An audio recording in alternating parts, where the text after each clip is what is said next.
안녕하세요. 찐부TV입니다. 수없이 쏟아지는 부동산 뉴스들 매번 다 챙겨보기 힘드시죠? 그래서 알아두면 좋을 만한 부동산 이슈를 정리해서 알려드릴 텐데요. 오늘의 이슈는 오르는 서울 집값에 대한 정부 정책과 대출 규제, 그리고 시골에서 집 짓기 쉬워졌다라는 내용입니다.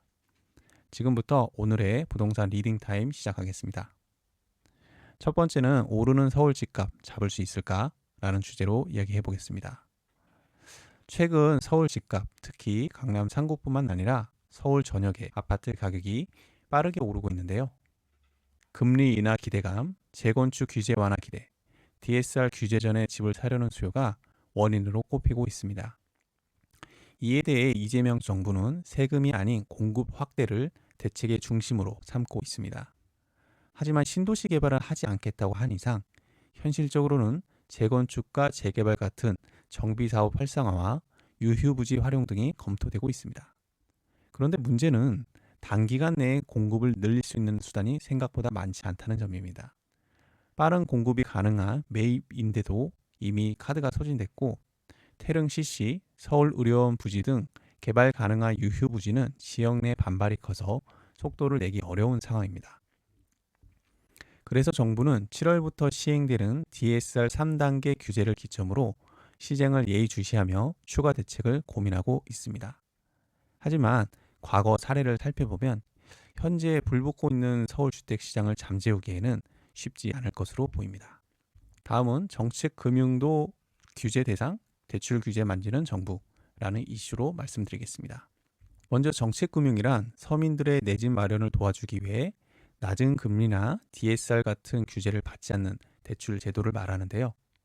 최근 한국은행이 발표한 자료에 따르면 무주택자나 신혼부부 대상 정책금융이 수도권 집값 상승을 부추기는 한 요인이라고 합니다. 실제로 정책금융 대출은 5년 새 129조 원 넘게 증가했고, 전세대출 보증은 600조 원 가까이 육박합니다. 문제는 이런 대출들이 DSR 같은 대출 규제를 거의 받지 않는다는 점입니다. 정책대출, 전세대출, 중도금 이주비까지 포함하면 전체 가계대출의 절반 이상이 규제 바깥에 있는 것입니다.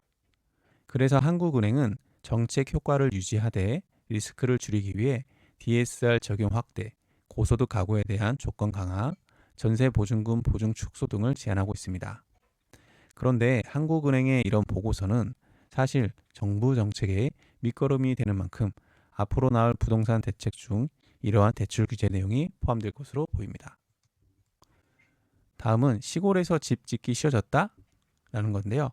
이건 이제 농림 지역에서도 일반 국민이 집을 지을 수 있게 된 새로운 규제 완화 소식입니다.